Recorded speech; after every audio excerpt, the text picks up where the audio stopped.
Hello and welcome to chapter 170 of our streaming adventure.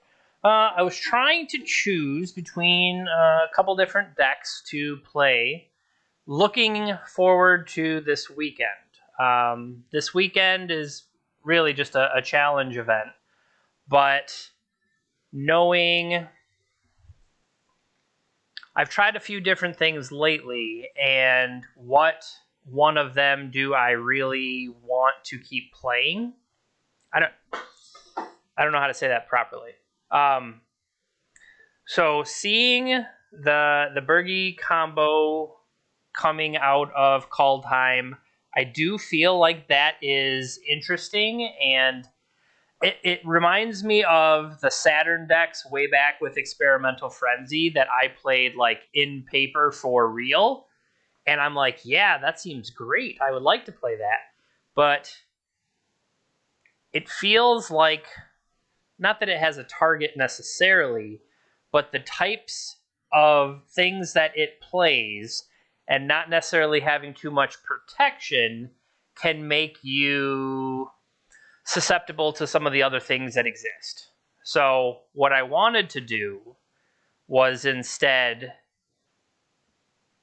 okay, we on Tuesday we had a wheel league that we played Doomsday, but in Doomsday, even though I didn't play the stock version of Doomsday, what I played was a little bit more extra combos jammed together.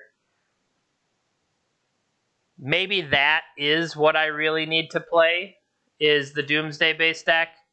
But I did want to take a short detour because I've seen this putting up results. And I had a chance to read Joe Dyer's article today, Vintage 101, over on MTG Goldfish, if you're not already checking those out. But I don't know, it felt interesting to see this deck continue to perform and realize, I mean, it still is playing like the blue cantrip, although it doesn't have preordained, so it's not full cantrippy. But things like Archon and Lavinia and Collector Oof and Hull Breacher can all throw a wrench in your opponent's plans. And I find that appealing. I find that interesting. So, why is there a box jet?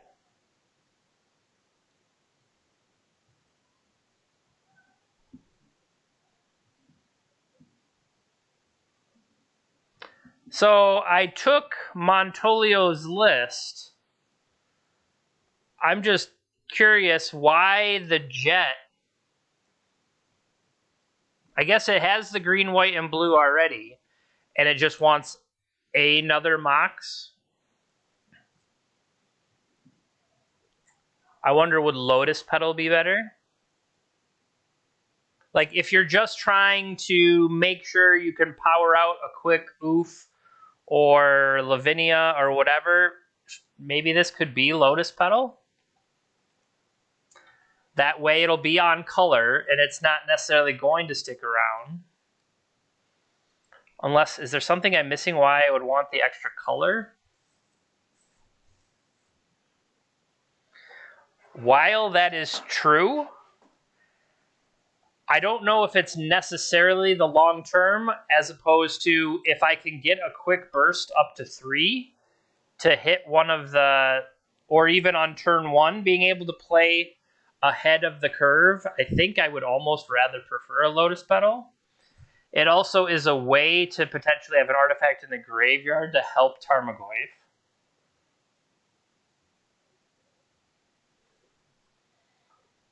I don't think it's an unnatural love. I just see its usefulness. Like, I would rather have the on color than the permanence of a jet. Like, jet is basically Mox generic, whereas Lotus Petal will provide whatever color it is that I actually need. Now, yes, it doesn't stick around, but I don't necessarily need it to stick around.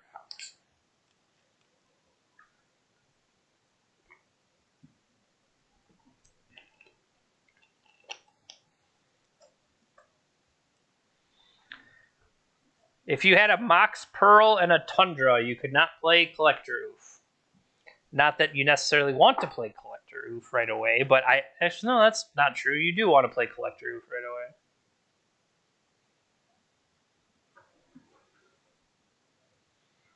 No, I like that change.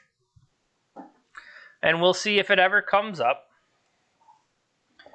But, what is today? The 4th? We'll play a Vintage League.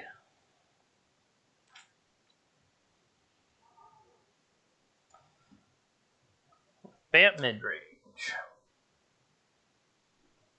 Alright, so this is our deck that's loaded.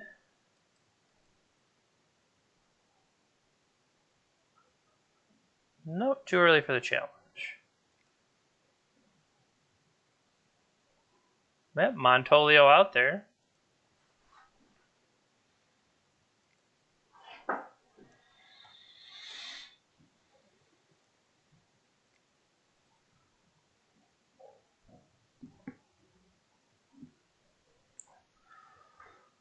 I do wonder if, to a degree, we're not going to necessarily grind a whole lot.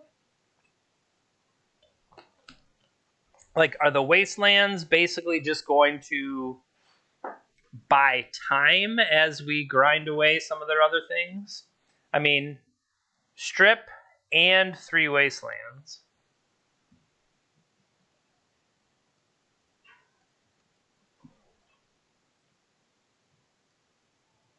Another oof out of the sideboard.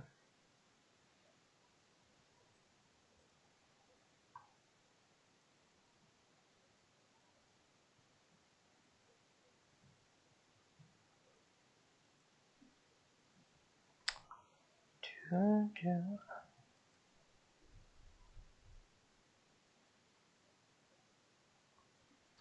kind of sideboard? So we have Containment Priest, we have Leyline of the Void, Energy Flux, another oof, Meddling Mage, Grafdigger's Cage, Swords to Plowshares. I mean, I don't necessarily... I mean, there's going to be certain decks where, yeah, you're going to have large chunks that maybe are less powerful, that you'll be able to take out, you know, this portion for this portion. I'm trying to think ahead towards sideboarding as opposed to when it's time for sideboarding and I kind of think about it in the moment.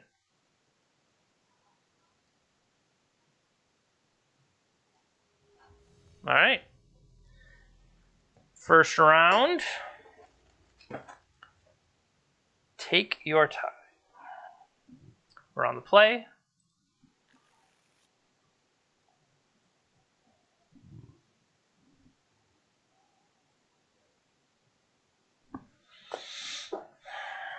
So I have a turn 1 Noble Hierarch. The Force of Will isn't following up with anything. I don't have anything else to follow up with.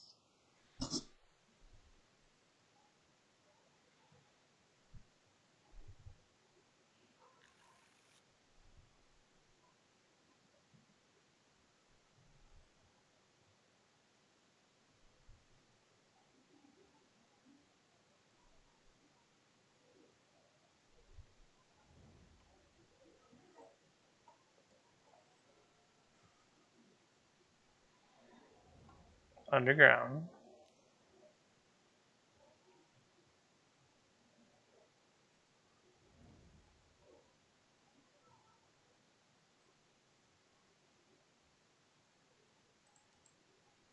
So this could get... Well, it has to get Tundra if I want to use that, and then Windswept Heath can follow up for a green source.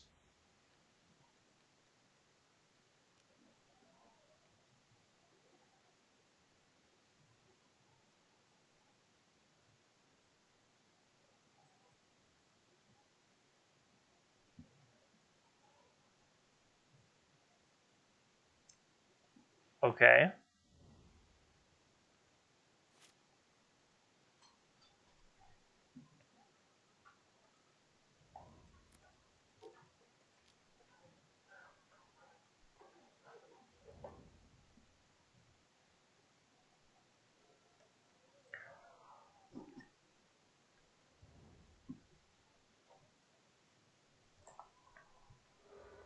Interesting.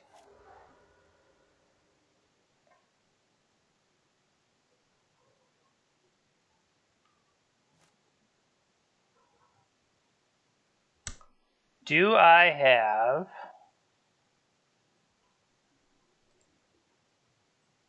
There are no basics.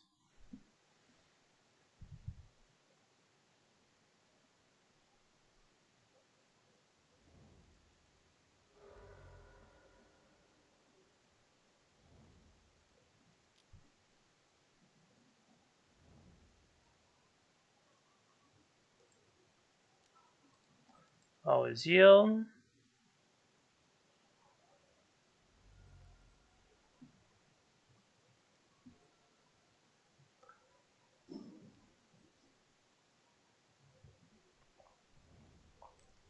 So underground is still in hand.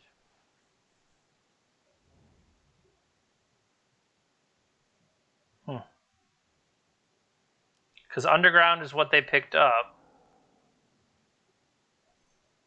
Green.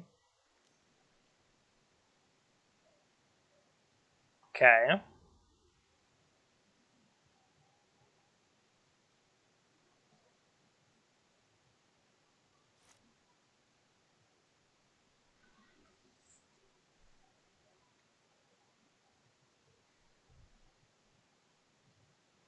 So like we said, out of the 5-card hand,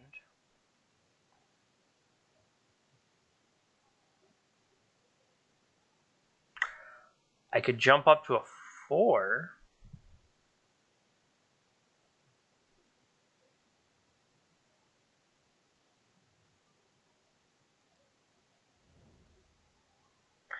So if I hit this now,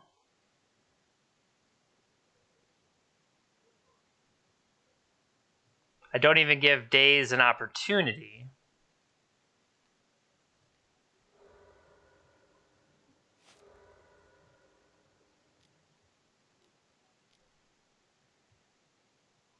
They would have to have pitch, which they do.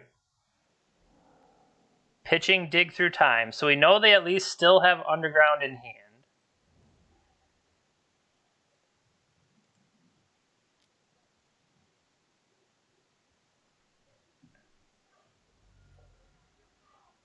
So they can play underground now.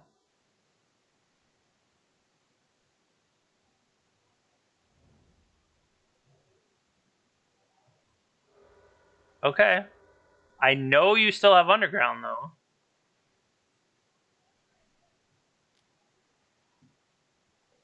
This...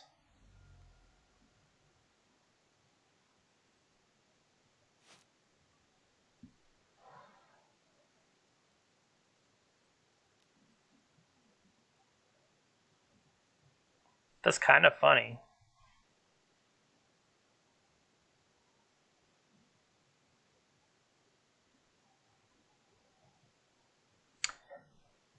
If I drew these,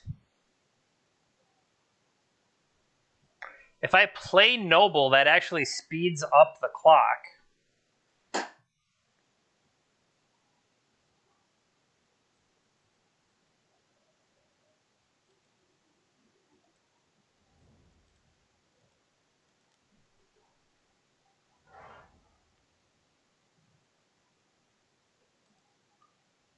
It also takes away their ability to if they put both creatures in front of it, the 4/4 is bigger than the double block.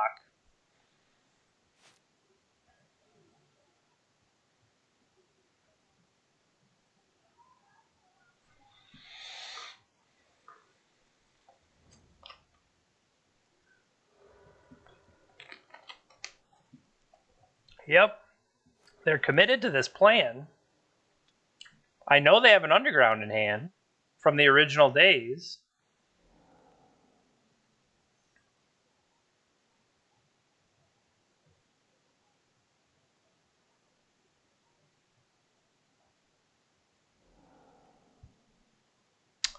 I wish I could daze it. That would have been amazing if we could have dazed it. No blocks.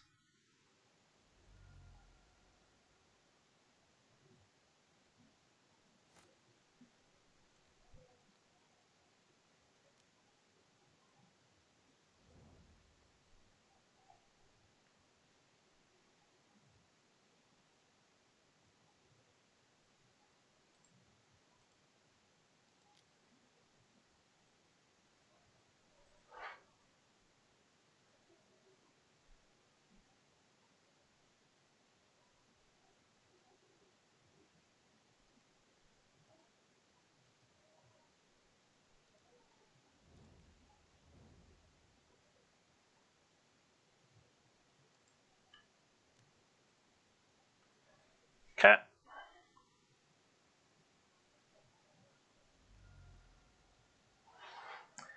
So we have force with potential for daze backup. Okay.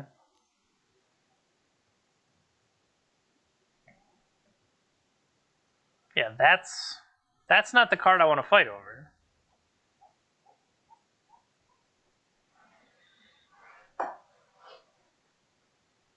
Okay, so now they're going to have to start chumping.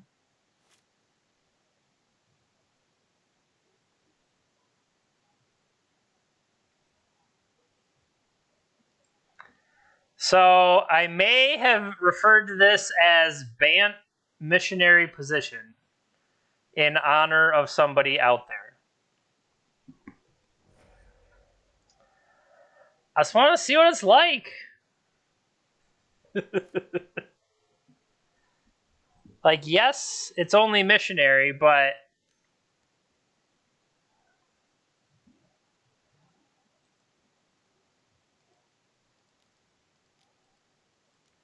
hey, can I have a hull breacher? No? Come on. Pretty good.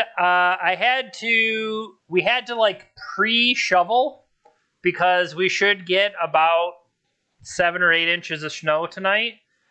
And yeah, so we had to like, there was snow that had built up on the deck near the house. So we wanted to shovel all that off, and the dogs were flipping out. But working through that, then it started snowing as we're shoveling, and it's just like, why am I doing this? This is terrible. But as we're doing it, you just get the main part of the snow off. Okay, it's done. And like there's already like 2 inches of snow since we've shoveled, so it's kind of absurd. All right, so I think I could bring in a meddling mage, and I could bring in a swords, and the collector oof feel.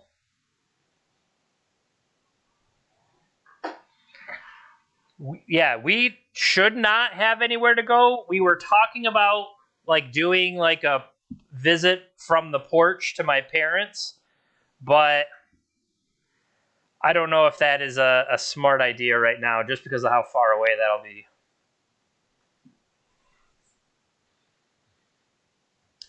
See, unlike some people, I have range. I can play different kinds of decks, and it's okay. Sometimes you want to try something new.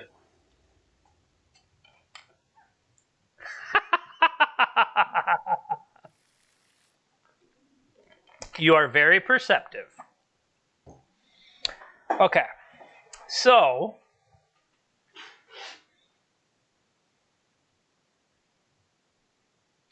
this is where I played the Lotus Petal over the Jet. So worst case scenario, we do have a pitch. We could also have a turn 2 Oko if we draw something. We're also literally on the draw. I think I keep this. It absolutely was not at Aaron. It was at you.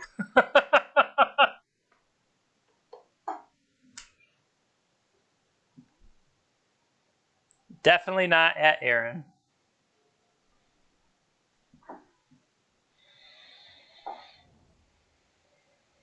I wonder. When you sideboard out your stuff, does that like? I assume they took out.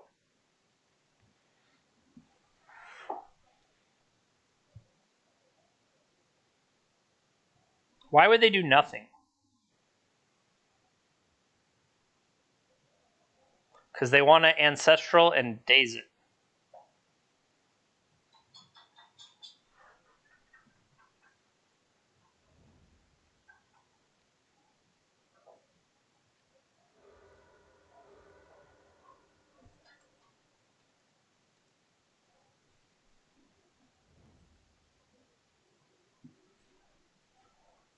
It did look interesting, but it wasn't interesting enough. At least for me. I don't know what to say.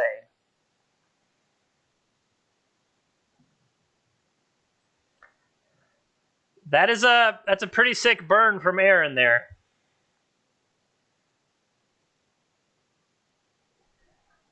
All right, so we took them off. I think I want to try to jam an Oko. So I'm going to save the Lotus Petal for next turn, and then we can jam Oko and have our counter protection there. Really shouldn't have played Tropical Island, though. That's just wrong. We're getting... All right, which do I want to land more? I probably want to land...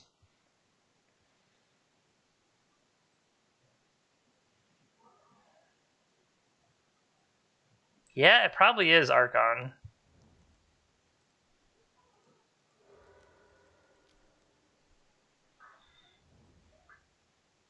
Tally ho!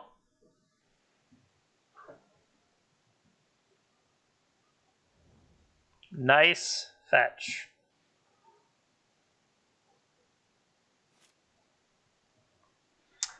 Okay.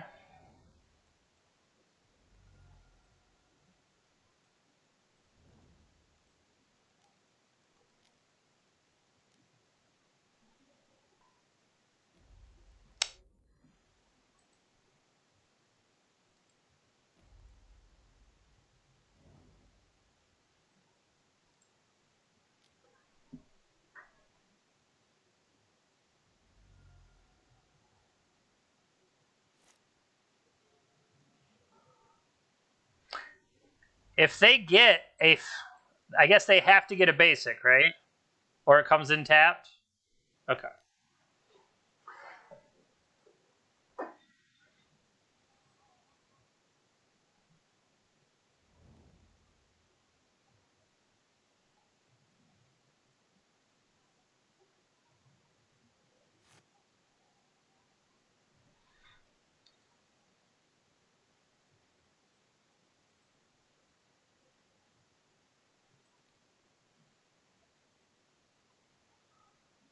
Do I care about Deathrite Shaman?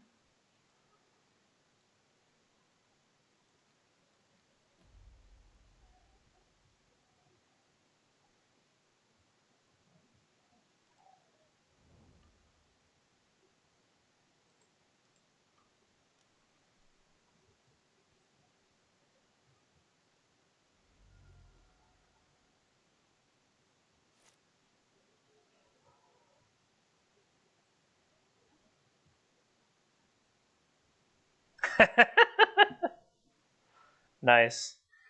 Theoretically, I could also...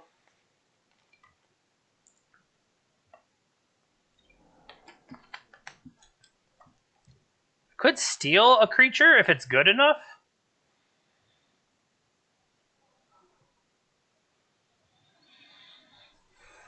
I guess that's a reason.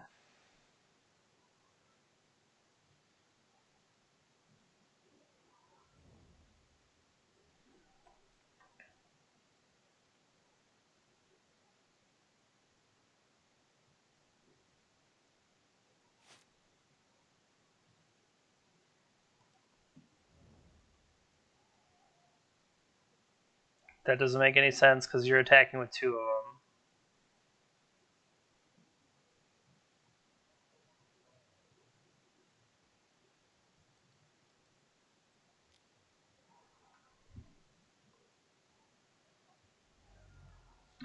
So I currently have Hardcast Force available.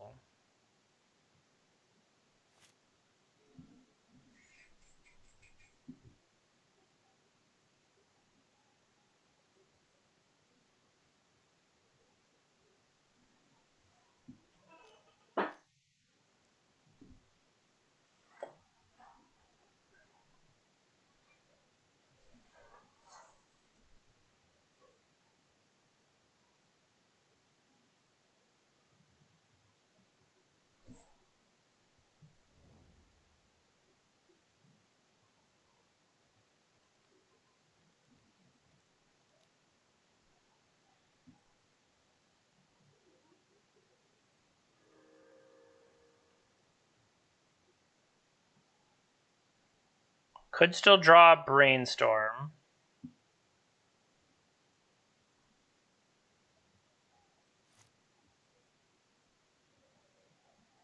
That's a good one.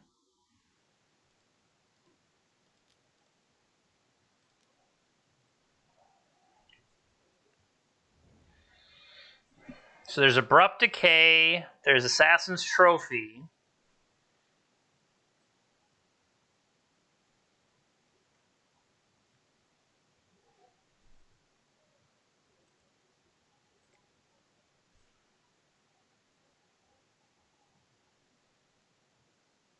It is one spell.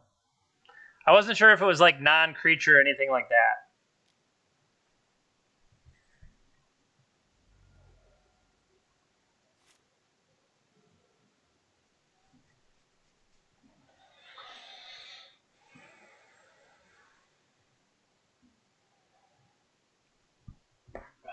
See it now, the more I think about it, if this said Abrupt Decay, then if they actually play the other one, then I just counter it and we go on our way. So see, that should have been Abrupt Decay.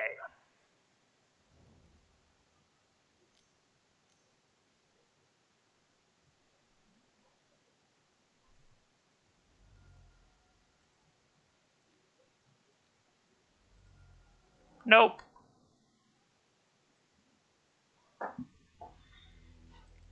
Alright. So, starting off with a nice little win. I gotta admit, I agree.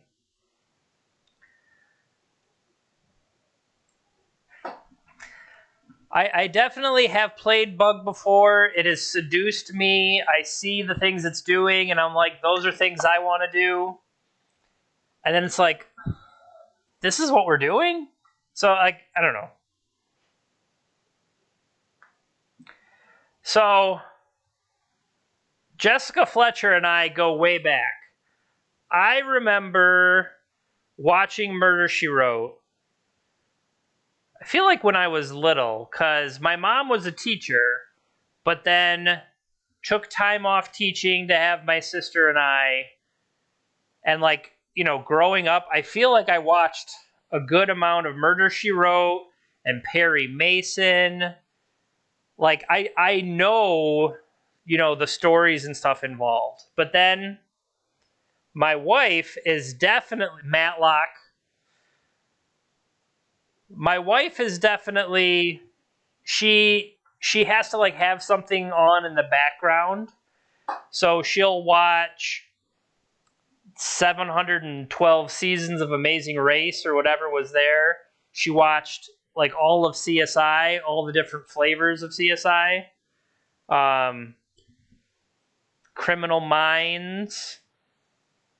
All the Murder, She Wrote she could find.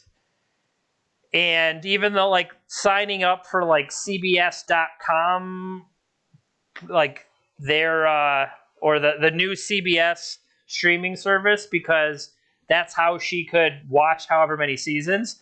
So when you said that the what is it, Peacock, the new one, is going to have even more seasons, she was like, "Excuse me?"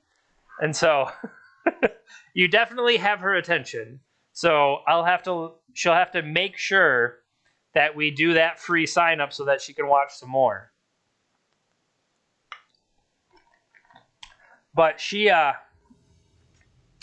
definitely watched a variety of shows. All right, round number 2. Burra Run. We're on the draw this time. Last seen playing Sultai mid-range.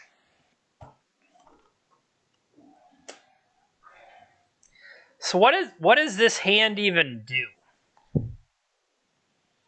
It casts our spells, and if we're going to be grindy, like if they want to be a mid-range deck, which they might be.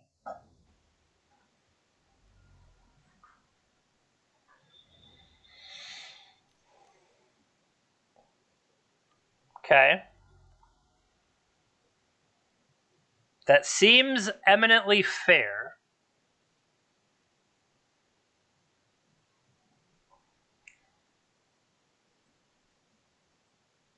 Let's see what's going on over there.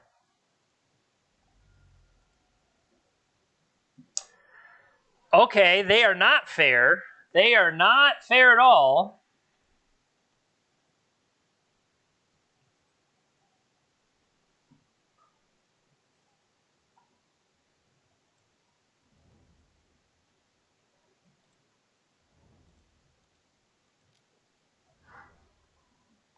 All right. So, do they bring out Managorger Hydra, or do they bring out Paradoxical? Or do they... Well, they missed... They didn't do anything upkeep.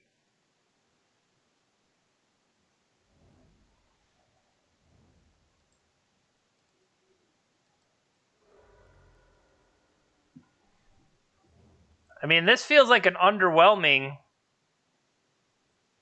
Could they not have done... It feels like they could have done something better there.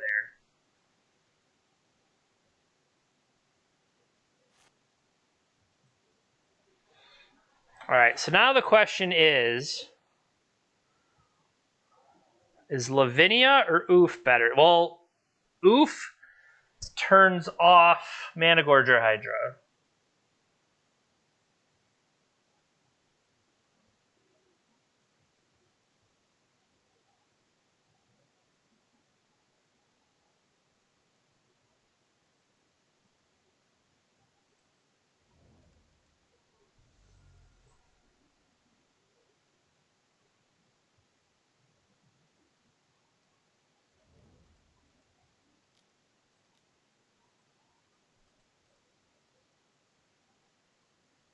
So they would need to have...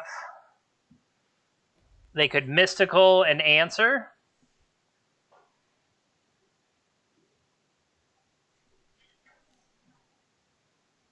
Oh, they drew a Vampiric.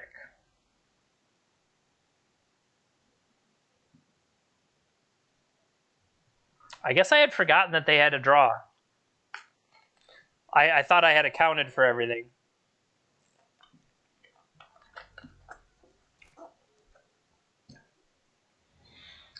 Okay, that's a good one.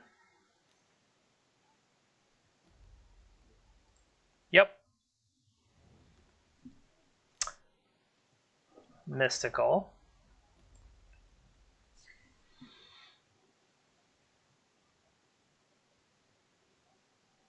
Theoretically... Oh, they have to show me what it is. No blocks.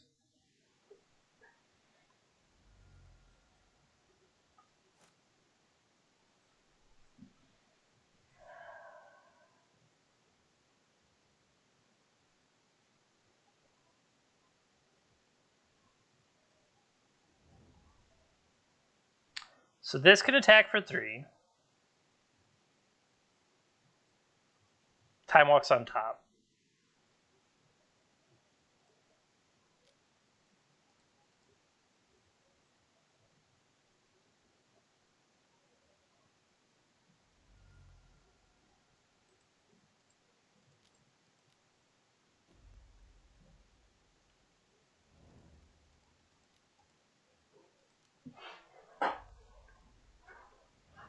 Okay, so they're going to cast They're going to cast the Time Walk first, which they should. Time Walk's the only spell they can cast right now.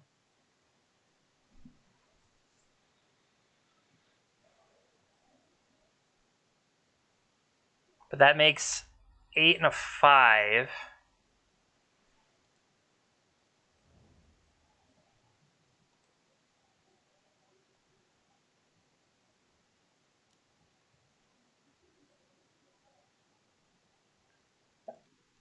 Double block here on the trample. They untap and attack for 4. Yeah, that's not enough. We dead.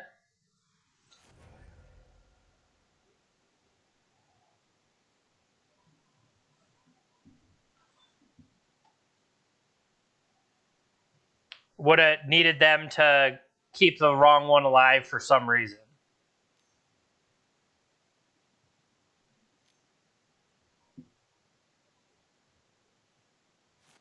I would say I don't even know what you're playing. Just attack, champ. There you go. Alright. Down that one. Alright, so we want a sword. Now, here I would wonder,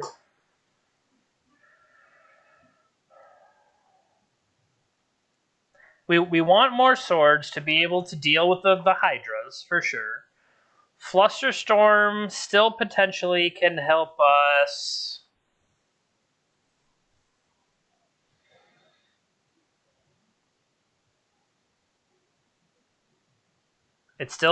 This still hampers non-basics. The thing is, I think I want that collector. If knowing that they're PO based, I think I want the collector.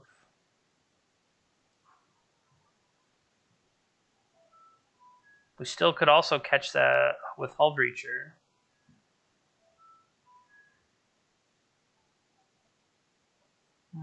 I'm going to be on the play this time, so Daze seems like it has more impact. Tarmogoyf might actually just be, like, just generic power and toughness might not be enough. I mean, it is keyword big, but keyword big might not be enough. So I'm going to diversify some threats, I think. I don't hate that. I mean, obviously, it's very good at closing, but I think having more options like a Swiss Army knife might be more beneficial to me. At least that's what I'm thinking in my head.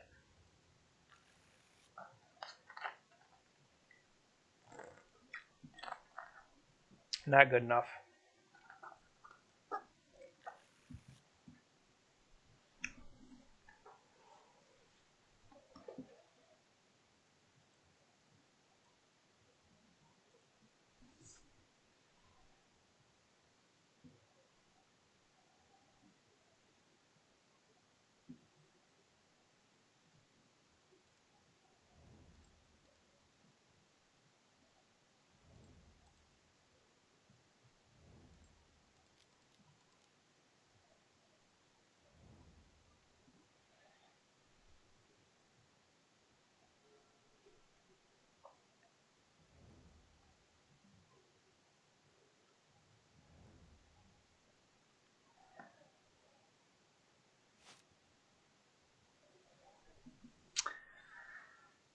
The question is,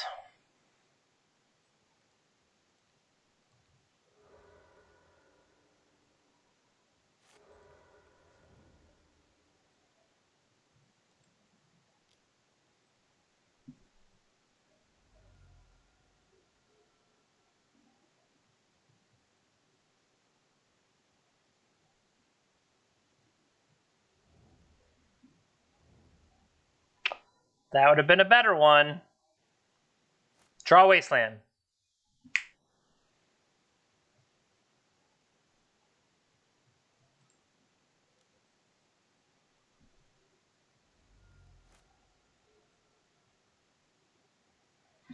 They baited me. Sure.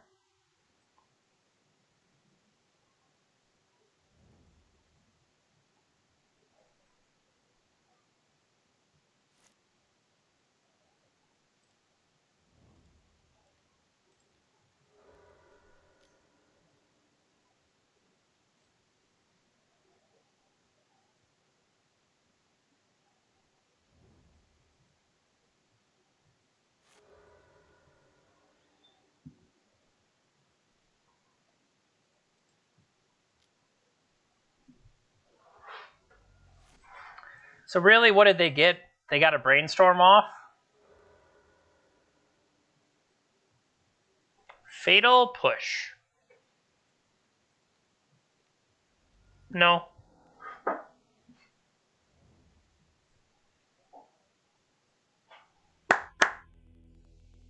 I'll take it.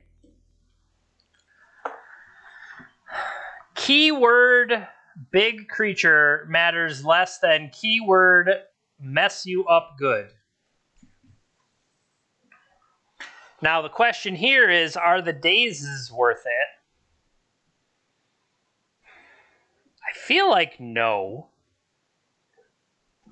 Daze is always a card that I'm never really impressed with. But maybe it's going to be a case of, you know, thin margins and maybe the Daze can come in and do something. Or I should say, not come in because it's already here. But there's nothing I would rather instead. I don't want a ley line. I don't need a containment priest. Grafdigger's Cage isn't what I'm looking for. And maybe it'll just be like the incidental counter magic that I don't have an Archon, you know, whatever. I didn't want to immediately submit so that they could think maybe I changed something.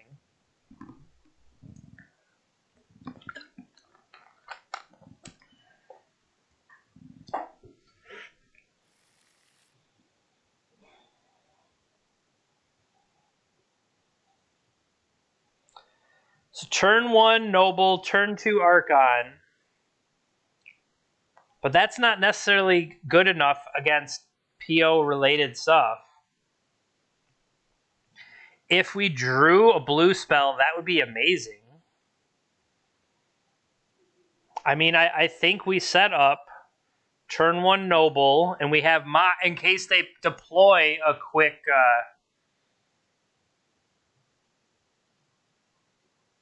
if they deploy a quick... I can't think of the name of it, then we can Swords it.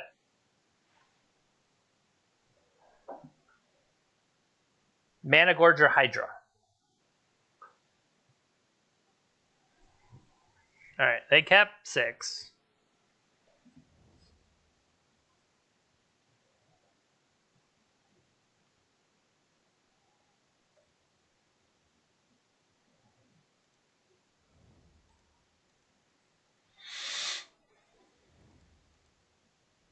Trop.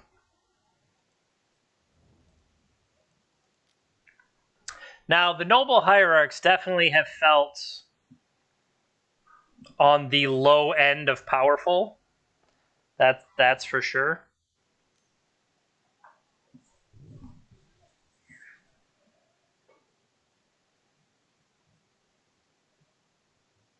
I can't.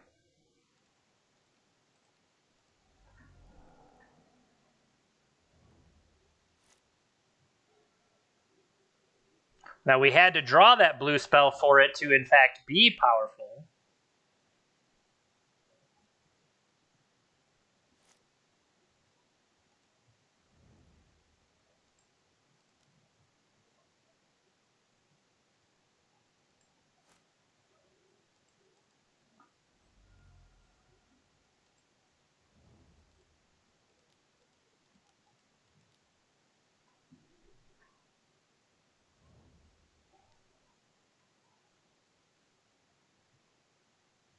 Do I need the attack? I'm going to say no.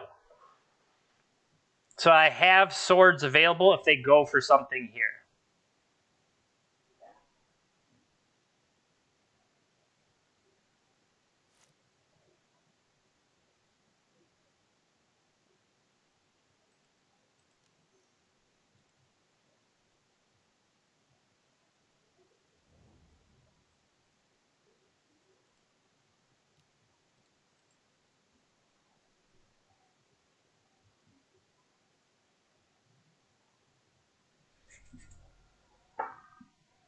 All right. The question is, do they even have a basic that they can go pop? They might.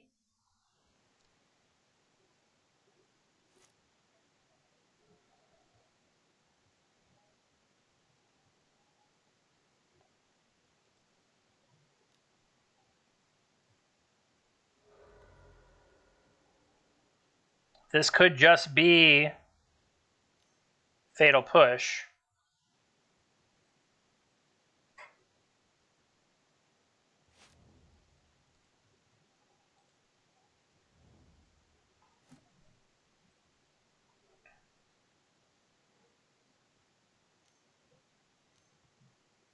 Second main, what do you got here? Yep.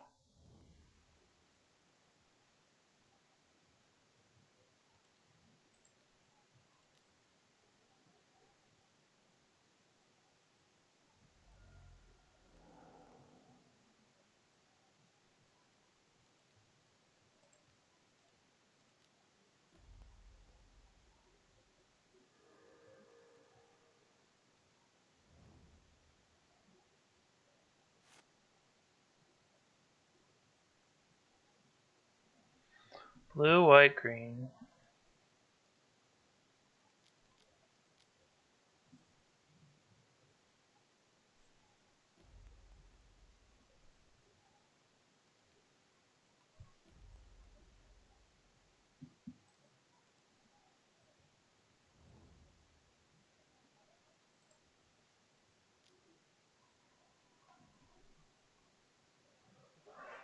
So now the question will be, should I not have burned the Teferi there?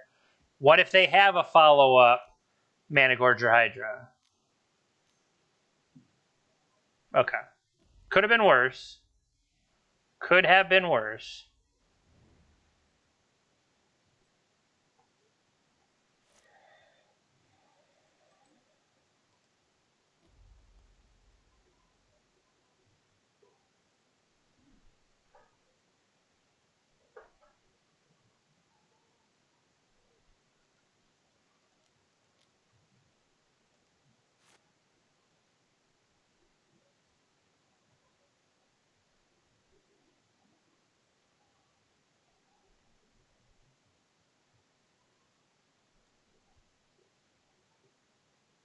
Oh, duh. We're going to attack here, so. I'm worried that I'm giving them too much power, but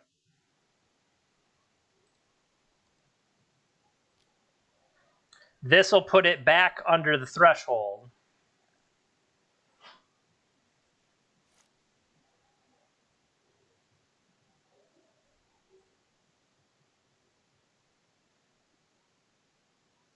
Maybe I should have deployed the Lotus Petal just so I had it. Because if I draw a Force here, it's going to feel strange.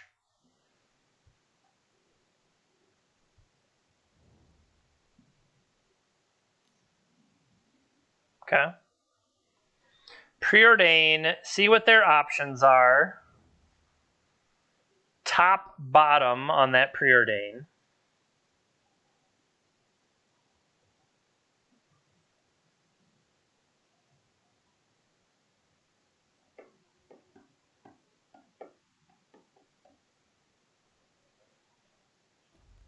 Yep.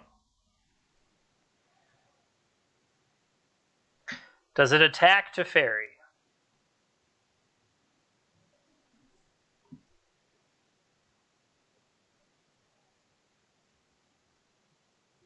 Okay, let it happen.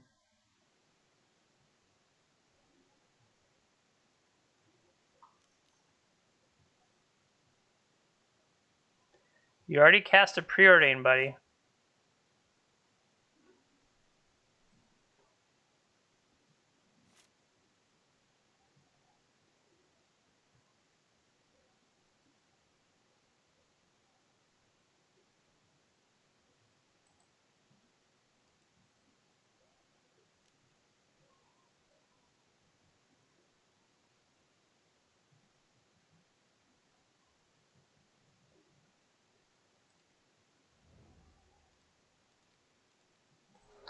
Now, if they have Fatal Push, they float a black here.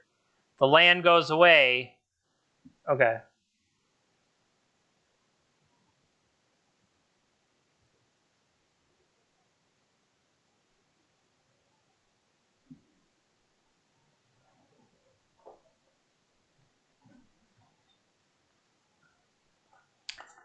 What did I lose? 4-2. I lost 6 points.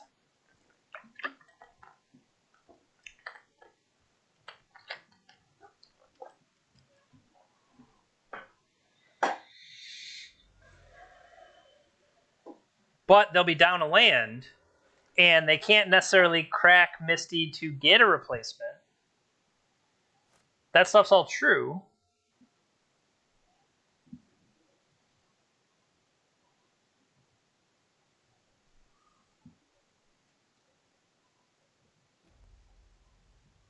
Okay.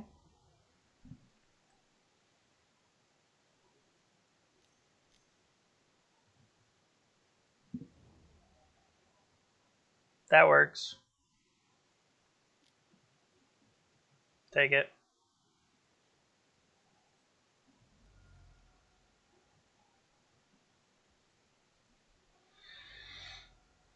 They got to use it here so that they'll actually have the land available to them. Smart.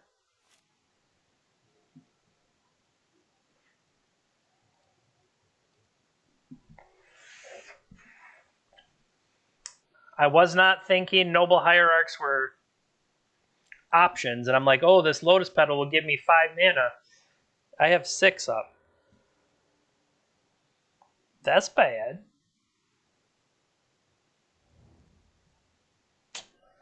Well,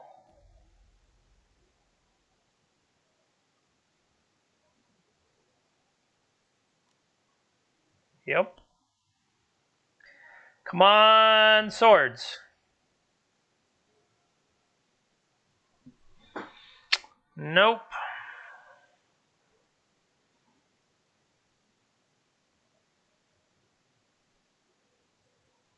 Six, even if I chump there, I have to chump across multiple. And if they make it green, I can't stop it at all.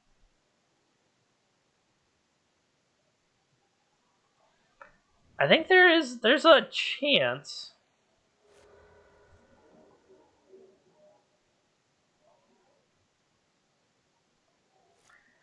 Because that'd only make it 4-5.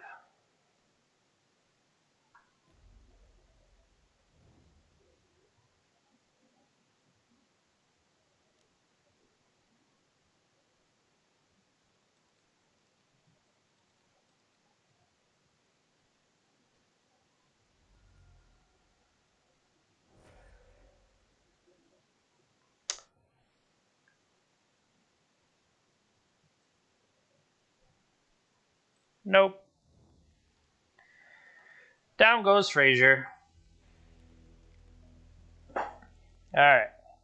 So we lost that one.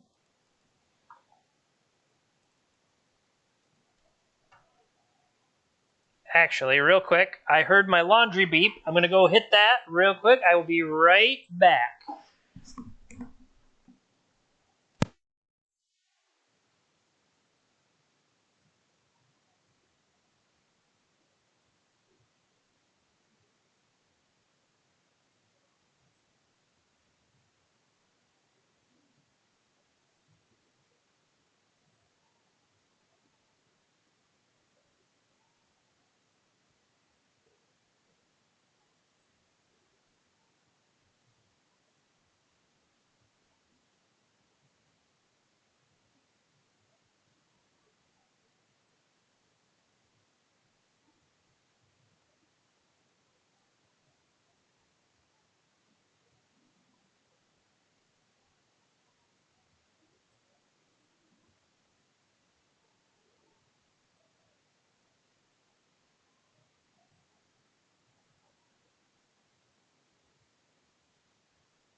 All right. Laundry is drying. Back to the street. So,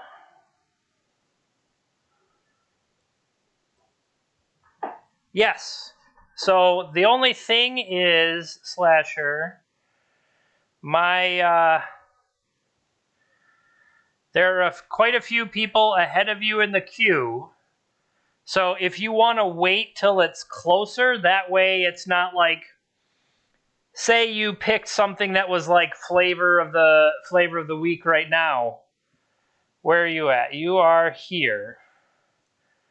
So 1, 2, 3, 4, 5, 6, 7, 8, 9, 10, 11, 12, 13, 14, 15, 16, 17. There are 18 spins ahead of you. So when the time comes, I have everybody's name in the queue, and then when they come up, I'm like, okay, give me something. That way it's a little bit more topical, because what we used to do is have the person, if the person would tell me right then, sometimes it got way out, and then it's like, oh, you want me to play Zerta, but Zerta is banned. So like to avoid some of the awkwardness, we're going to stretch it out, and we're now doing it so that we consume something off the wheel every week. And I might, if I find like bonus time, I might just spin the wheel and jump back in and say, hey, this is a bonus wheel league, and do it on a weekend. Or if something goes poorly in the challenge, anything like that. So right now you're a little bit away, but don't worry. I have you written down. I will let you know when it comes time. Found an opponent.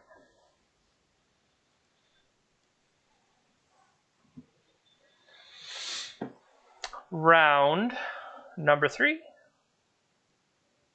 Maybe.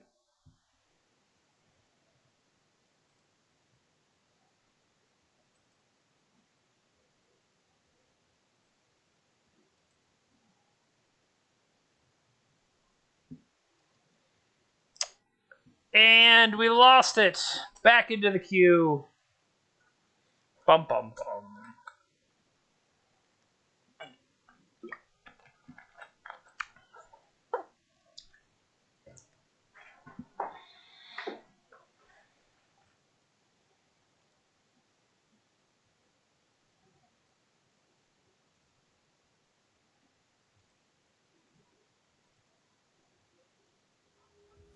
Try again. There we go. I'm sorry, what is that name?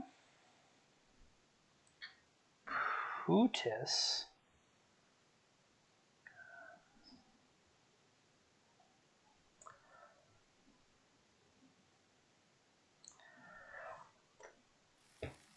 Sure, dude. They mulliganed. This is a turn 1 Archon. I'm going to keep.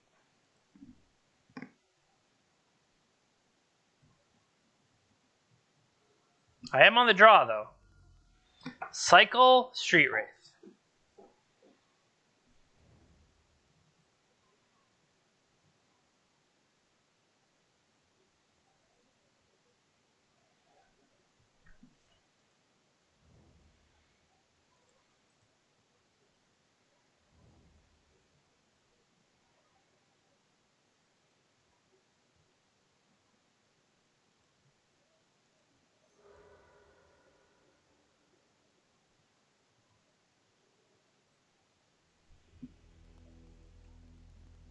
Okay. That was a good one. So, does that mean Doomsday? It feels like Doomsday.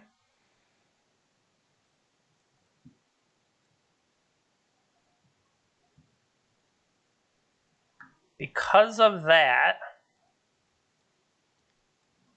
where'd it go?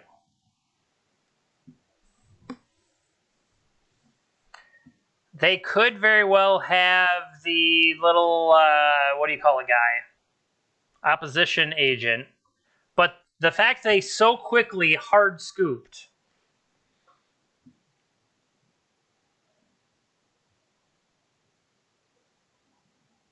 I mean, I don't think Swords is going to necessarily break up a Thalia combo, anything. It could keep one for luck. I mean, as opposed to like a Containment Priest, but I don't see Containment Priest necessarily doing well. Energy Flux, no. Leyline. I mean, if they fool me and they have Death Shadow, well then there you go. I have been fooled.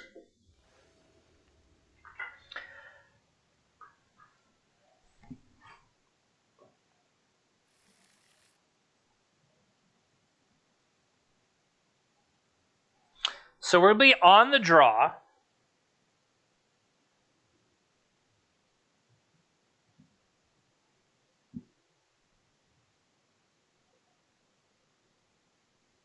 We just need a land to set up Meddling Mage. They mulligan to 5. They not Doomsday?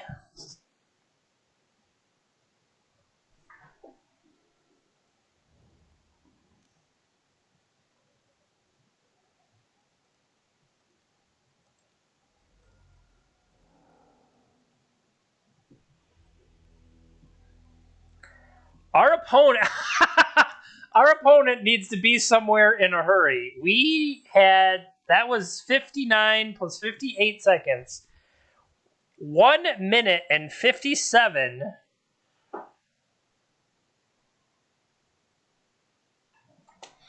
So I'm going to apologize if you have tuned in and this is on YouTube and you're like, why is that match only like 2 minutes long? That's super weird. This is why. So hey, hooray for us. On to the next match. I'll even like add this time so it doesn't like look so obvious. So how you doing? Take this opportunity to like, subscribe, slam that bell icon, comment. I can't believe this match only took 2 minutes. Any of that stuff, I would really appreciate it. And if you are watching on YouTube, you can find the original content over on Twitch. All right, plug over.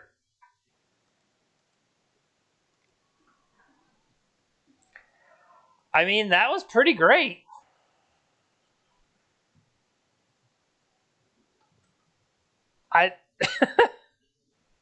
Okay, I'll take it.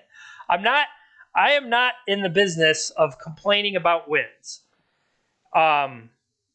Whether it's a grueling match that each player uses everything but 50 seconds, or you only use 50 seconds, a win is a win is a win when it comes to getting league prizes and stuff. Now, how you feel about that win or how that win makes you feel, that's an entirely different story.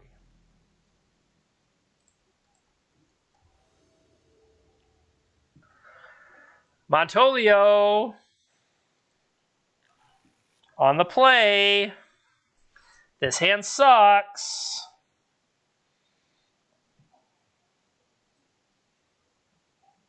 What? I can't even play anything with this hand.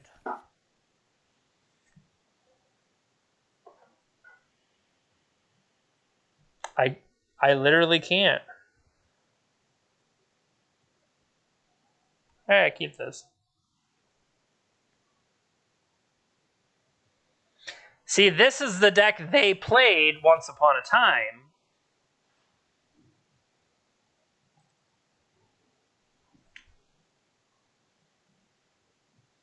I have to put 2 cards back.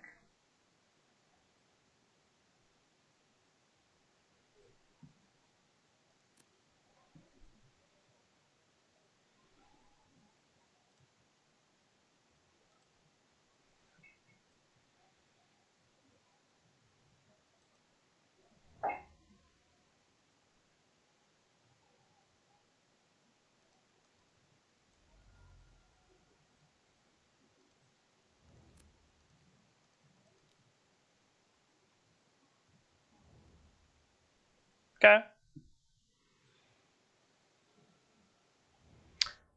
Oh no. I'm in trouble. Yep. Yep.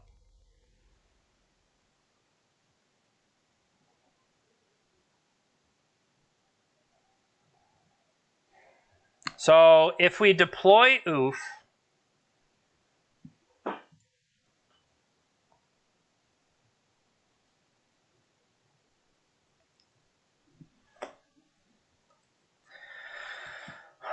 oof potentially makes them do some things. Oh wow.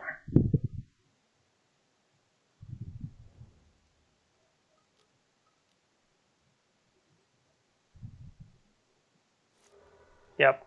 That I expected. Can I absorb one hit?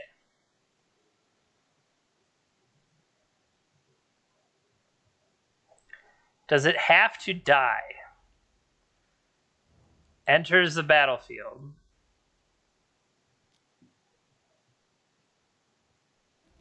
That's even scarier.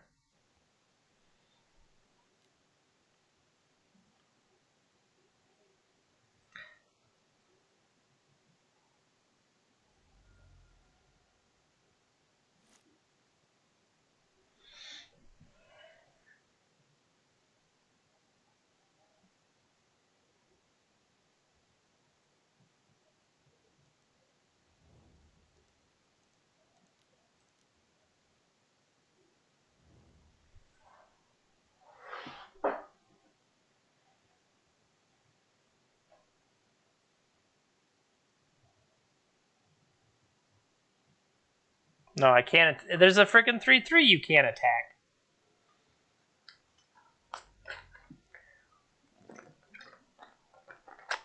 Vault Scourge.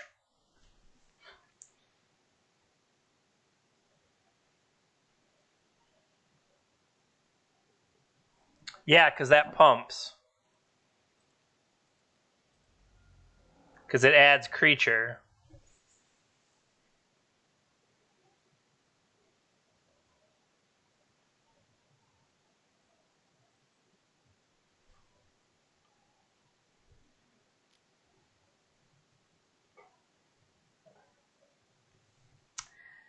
If I block swords,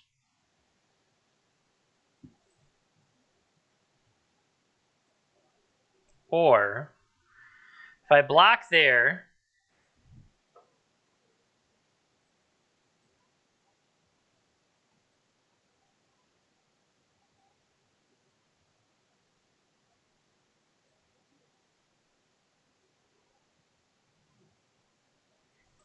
if I were to swords this,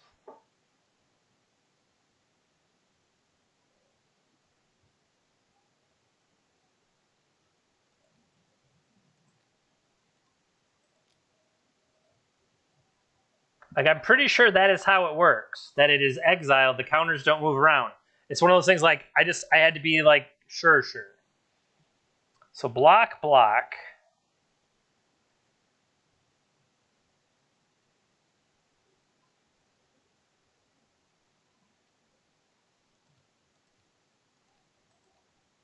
I'll take 3, go to 7. Or I could take 6. Go to 4.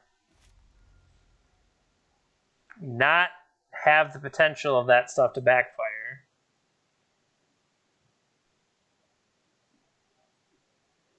Okay.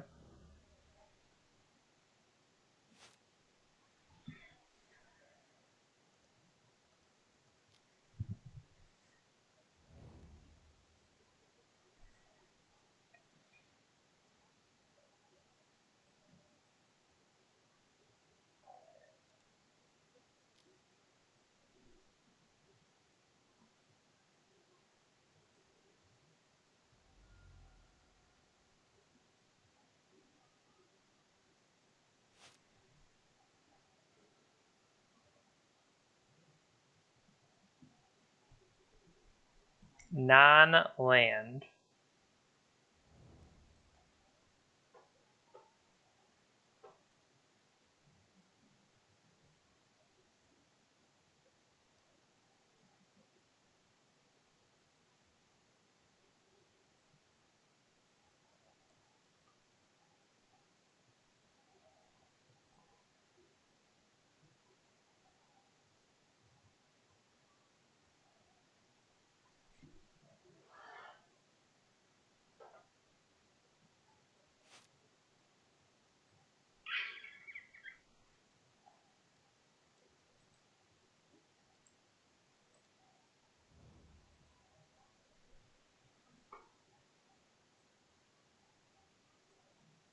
If I attack, it's a 3/3. No, that's not good enough. Let it trade.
Block, trade, trade.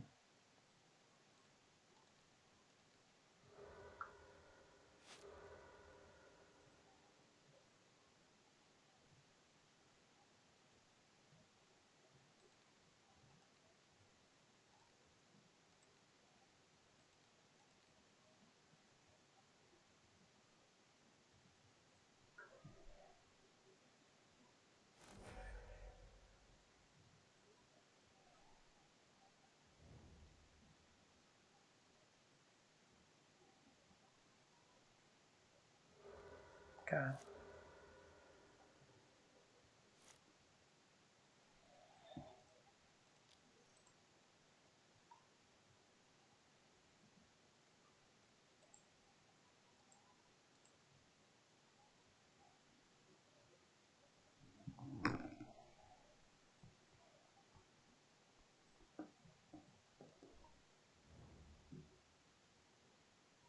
You didn't have a sorcery in there?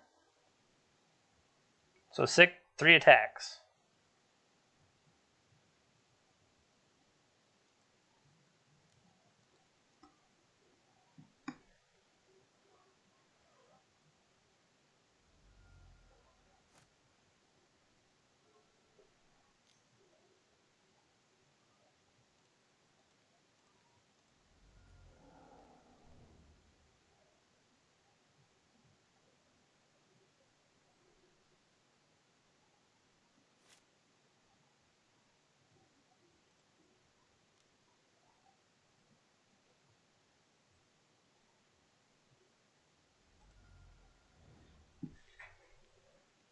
So we know we are currently drawing a land.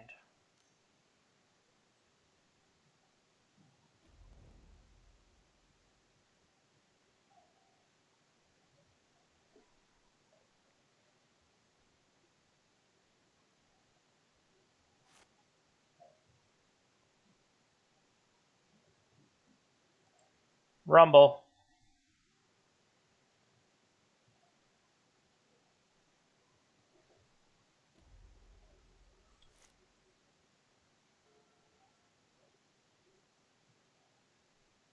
Whew. Whew. Okay. So, Flusterstorm. misstep. We're going to be on the draw now. All right, things I think I want. I think I want fluxes. I think I want swords. I mean, Collector Oof turns off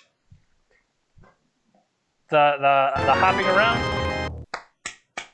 Thank you, thank you.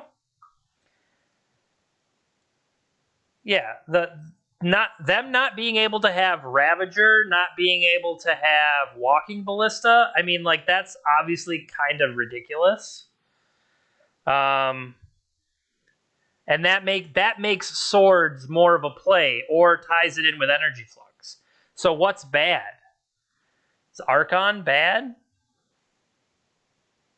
I feel like these dazes have the potential to be bad, especially when we're on the draw. And then maybe we trim an Archon. Meddling Mage can come out and name something. So what about this? What about we trim 2 Archons? Although that'll be sweet when it slows them down. Hull Breacher's a little weak. This at least flies.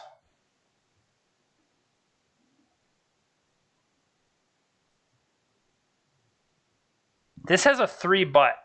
I like big butts. I cannot lie.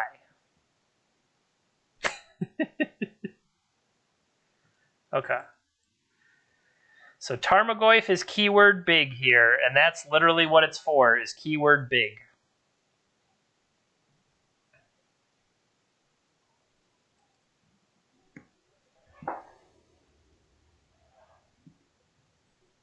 We did both. He mulliganed to 6, I mulliganed to 5.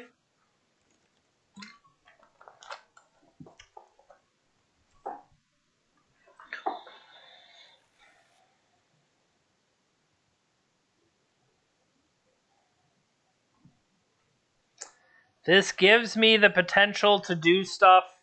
If they play out something important, I can swords it and then try to last till an Energy Flux. Is that reasonable?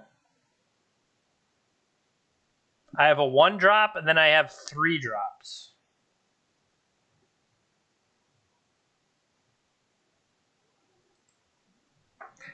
I wouldn't mind, what is it, Force of Vigor. I feel like Force of Vigor could be interesting.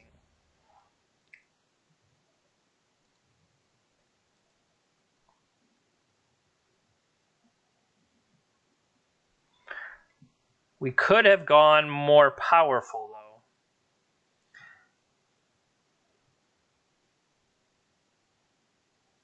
Like, if we draw like, if they play out a whole bunch of stuff, and we go Lotus, Energy Flux, waste your land, that's going to feel good.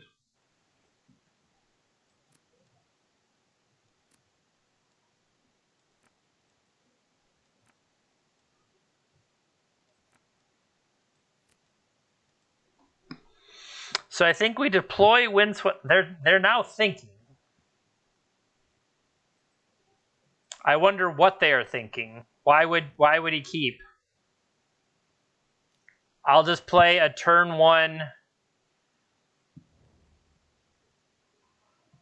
Name. Okay. Don't name Black Lotus now. Okay, I was going to say that could have gone weird.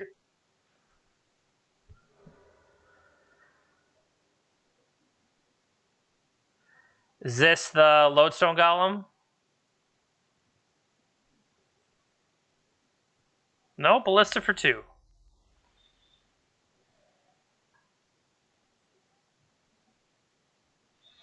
All right, so hear me out.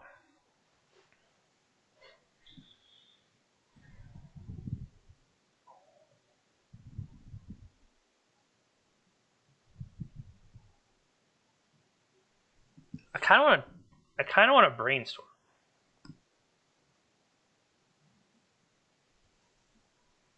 Well, they only have 3 cards, and if I can, as long as I hit Energy Flux.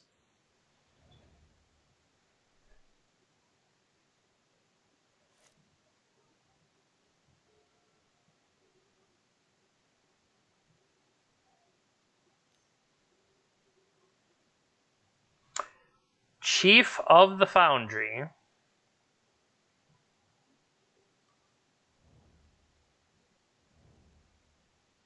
Alright, so now we have to waste that.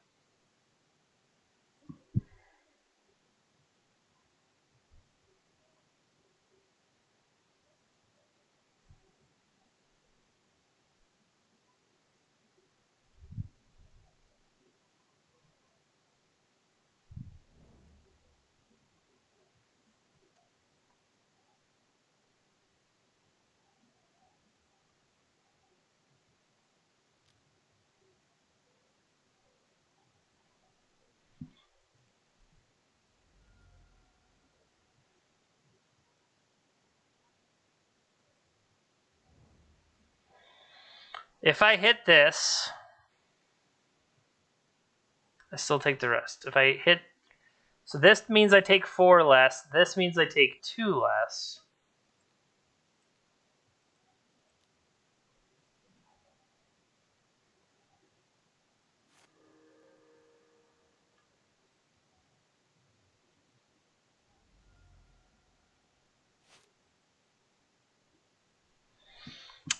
I mean...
Yep.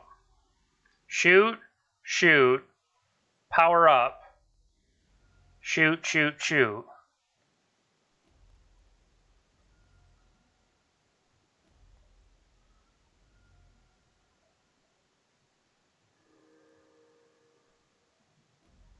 Okay. They attack for 6, which I don't believe can currently kill me. And then...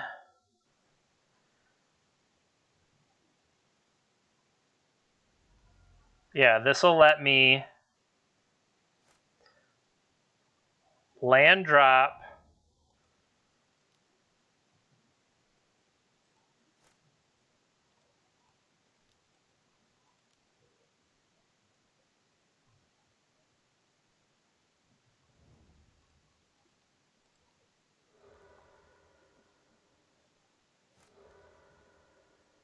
Go to the next turn.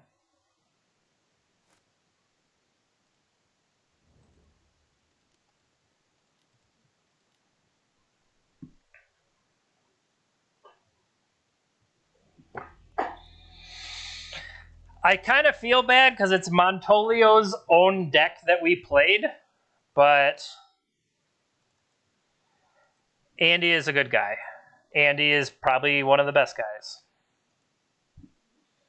All right. So, sitting at 3-1. I mean... Ric Flair! Woo! Mute your microphones as necessary, as I warn you after the fact. I feel like I can fully understand why this deck does well, right? Like, it completely makes sense. What are hidden cards? Why do I have hidden cards? I have a secret compartment of hidden cards. So it makes sense to me why this deck does well. It has acceleration, but not the greatest. It has disruption, but not the greatest. It has protection, but not the greatest. So it's just like you're playing Jund. Is it vintage Jund in Bant colors? I mean, kinda. Another matchmaking fail.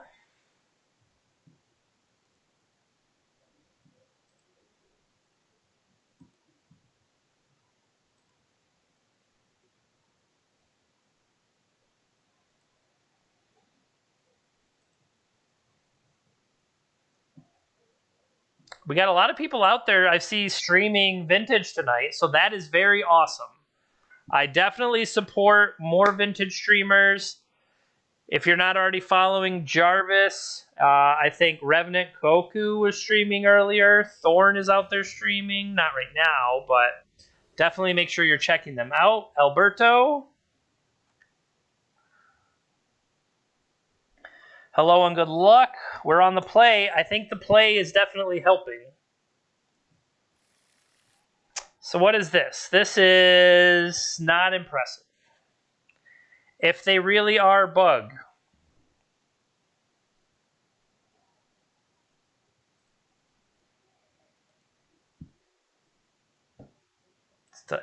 it doesn't feel impressive.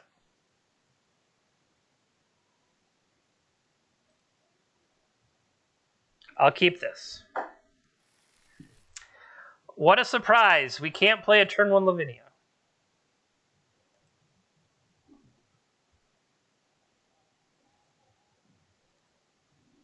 So of this, I feel like I put the Mox back.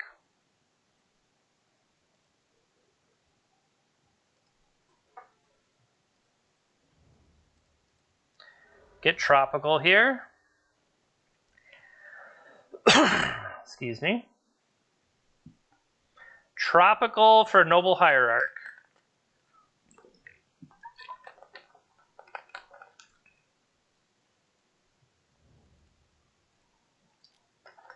With the potential to play a Lavinia next turn.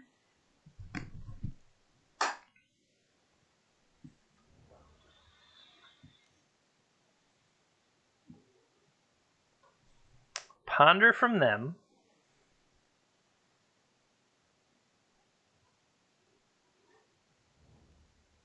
They did not shuffle.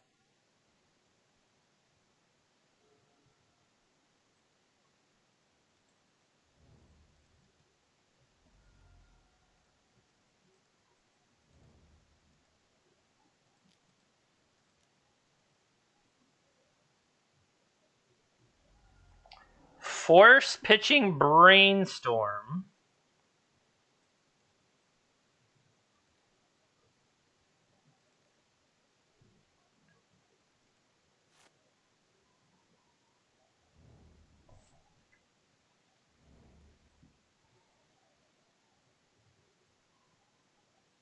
Do I attack or do I hold up swords? I think I hold up swords. 1 point doesn't feel like it would be enough. And I'm more worried about what are they going to present that I can deal with swords.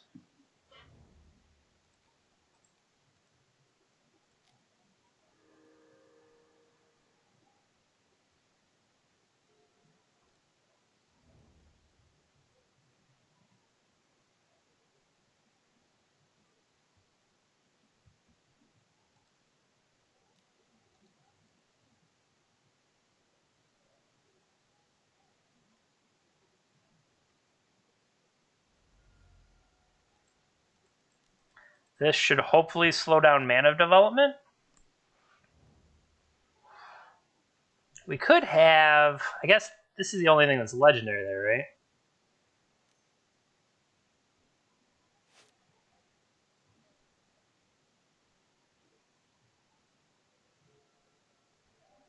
Wow.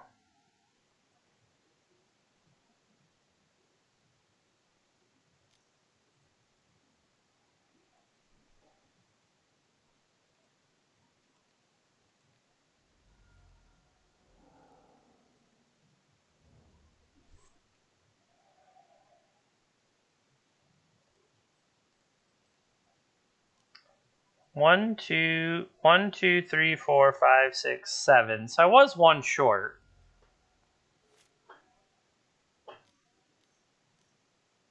Yep.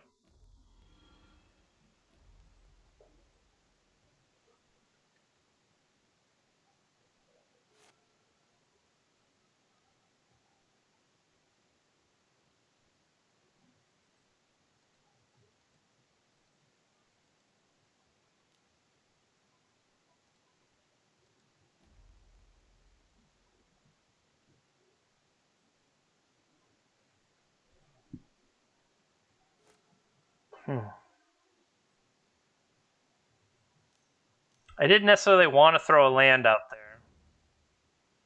All right, are you going to elk my Archon? That's interesting. Take it.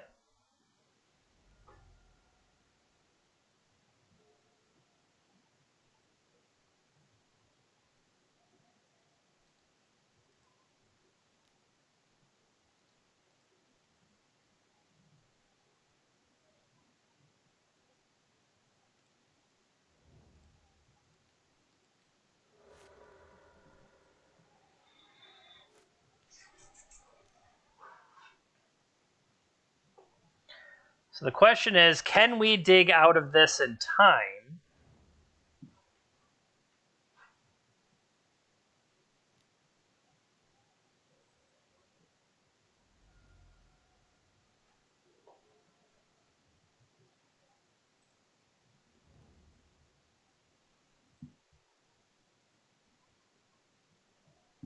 So I don't have enough to kill the Goyf. Take it.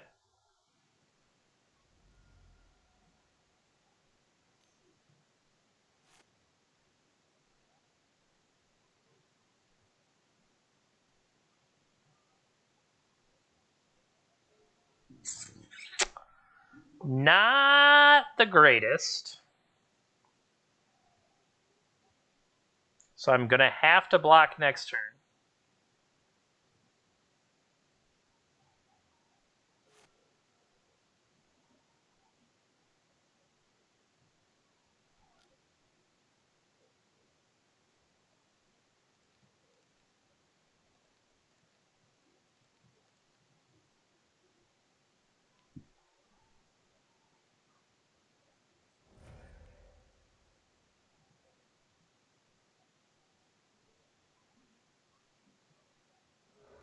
Yep.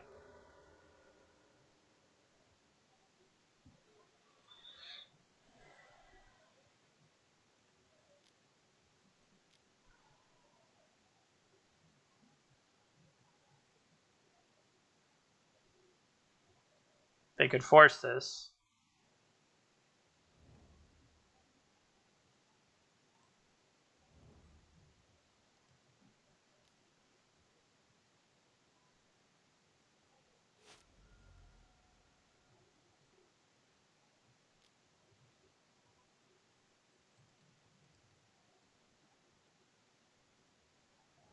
Block. Deathrite Shaman's a good one.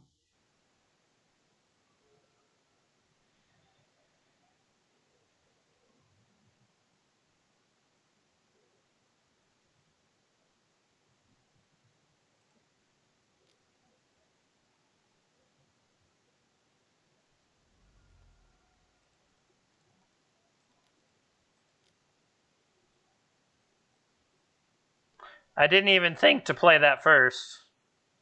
Yeah, that serves me right. I didn't even think to play it first. Didn't matter. All right, so what did we do last time? We had a swords and a meddling mage. If they are straight rug, well, that's what happened. No, last time, I think we take these out. And then we said the oof. The oof is the one that mattered the least. I think that's still true. I feel like that's still true.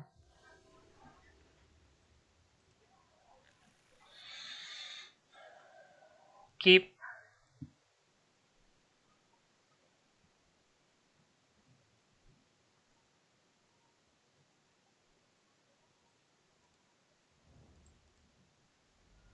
Drop.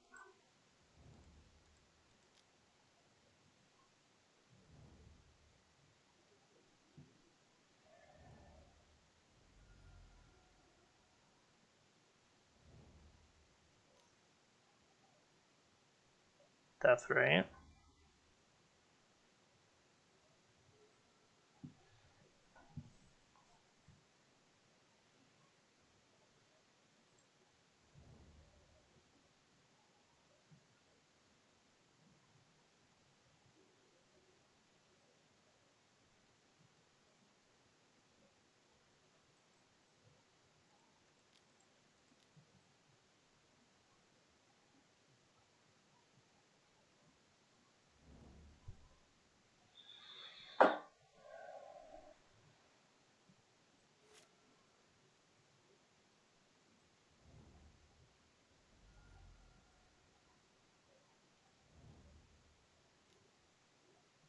Mm-hmm.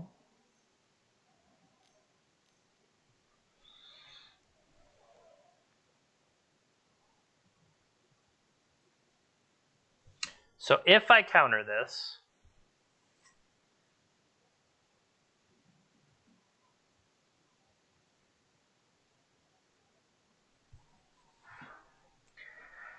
if I win force pitching brainstorm and they fight back, I can fluster it.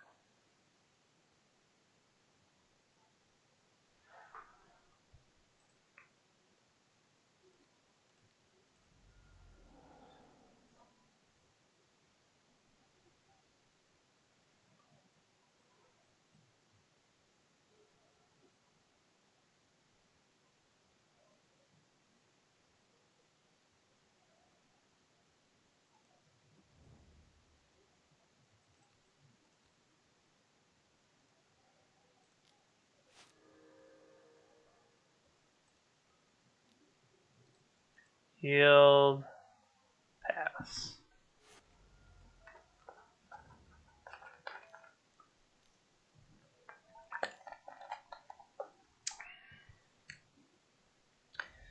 Yeah. Flusterstorm isn't the protection I guess I thought it should be.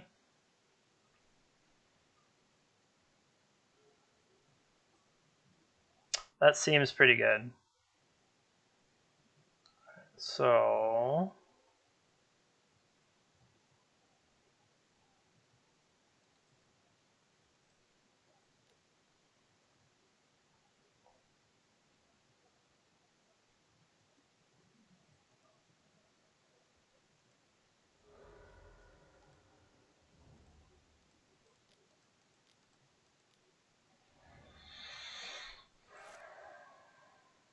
wait, why did Tarmogoyf get bigger? Exalted. Okay, I was like, wait a minute, something's wrong there. Okay, I don't believe that pitching the brainstorm was necessarily right.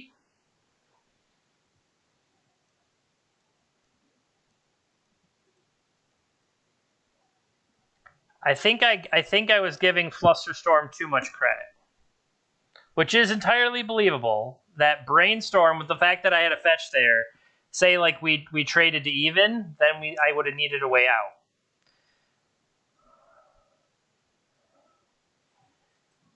Yeah, I'm gonna keep. All right, coming down to the last game. Do we get a 4-1 or do we get a 3-2? I'm kind of impressed with how quickly this has moved along.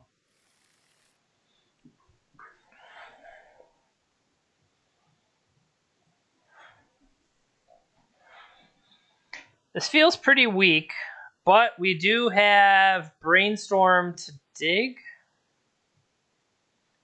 But you're not. You might be setting yourself up.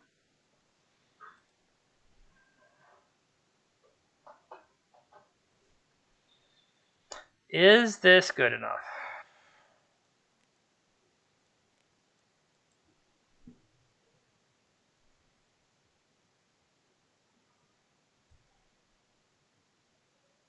This is on the draw, so it's even less impressive. We don't have a fetch land to go with the Brainstorm. We're miles away from this. Time Walk doesn't do anything.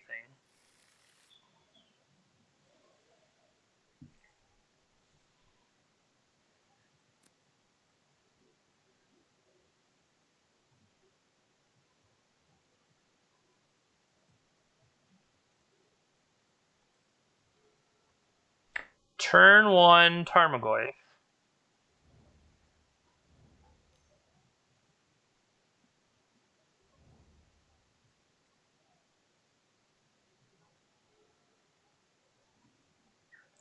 Hear me out.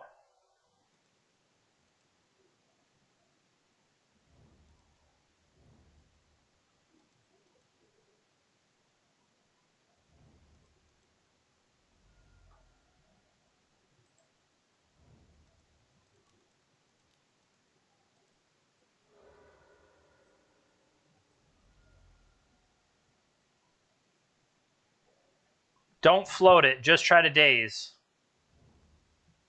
Okay. Okay. I thought there might be end step something.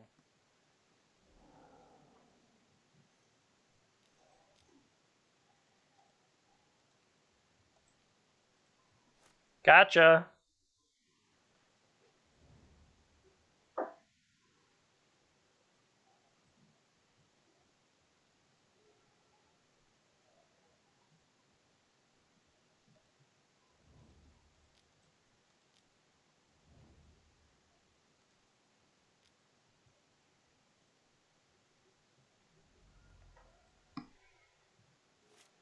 Is there another land in there? There is, but it's their land.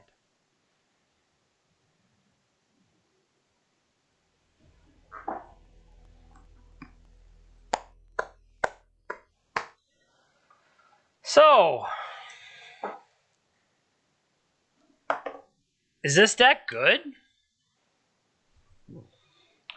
We went 4-1, beating Bug. Sorry, starting at the bottom.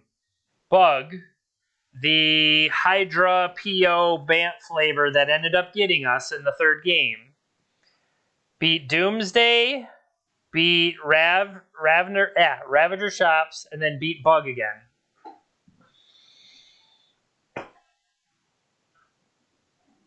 I mean, it seems like it's a solid deck. The things that I was musing over at the very beginning, because I literally hijacked Montolio's list. Where is it?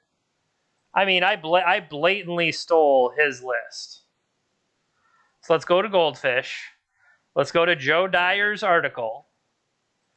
Let's scroll down in Joe Dyer's article, and you can see where I blatantly stole Montolio's list. Now, what I did change, because it's not a J Pinter stream if we don't take a good performing deck and try to make it worse somehow. I took this Narset and I made it a 3-drop Teferi. My reasoning being, look at all these stupid creatures. Narset is going to be like -2.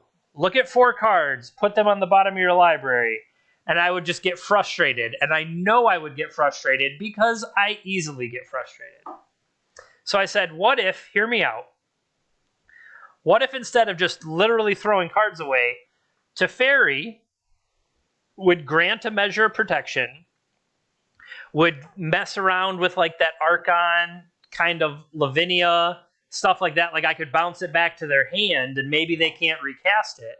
I thought that would be clever, and ha ha ha, look how clever I am. But overall, I did feel good about this. I liked how it played out. The only other thing I would wonder is we didn't face any Dredge or Hogak, or we actually didn't face anything with a Bazaar in it. And how would we fare? I mean, we have Leyline, we have Containment Priest, so we have Grafdigger's Cage. I guess we are loaded up in the sideboard. But I don't know. If we go up and look at the other list,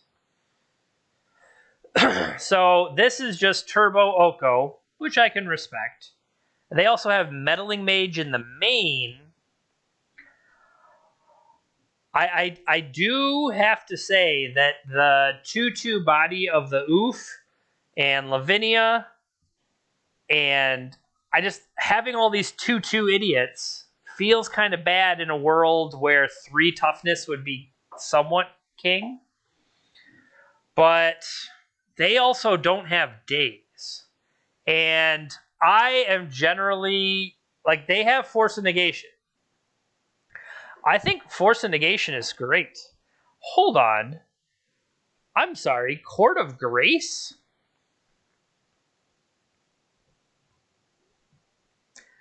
What is that for?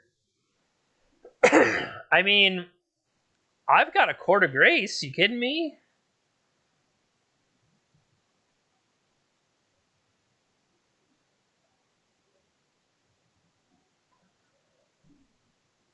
Yeah.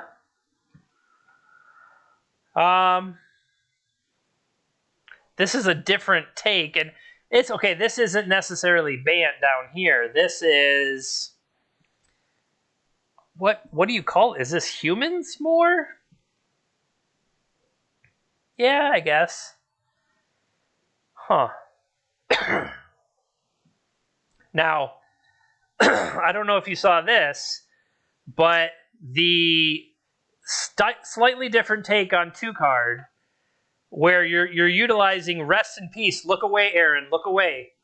They're utilizing Rest in Peace to go with their Helm of Obedience. I mean, that's one where it's easier to cast if you draw it, but you don't have the utter power of just having it for free in your opening hand. But you also, if you're going to touch white, Spirit of the Labyrinth is a pretty good anti-blue cards in general. Like, it's definitely a pain in the butt. And then they have all of this sideboard shenaniganry. Shenaniganry? I just made that up. All right, so like I was saying, I do think this is obviously a very solid deck. And I think this is what I, for the foreseeable future, am going to try to iterate on for the challenge and stuff like that. So, wish me luck.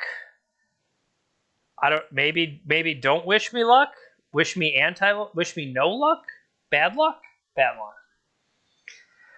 I don't know why I'm having such trouble talking tonight, but if you would like to see more places where I have trouble talking, I post my stuff to YouTube. You can find it if you follow this link.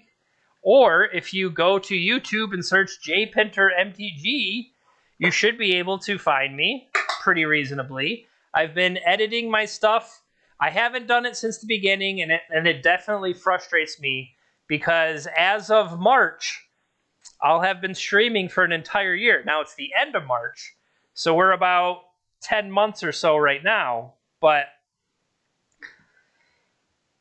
if only all of those early streams could have been captured in their total essence.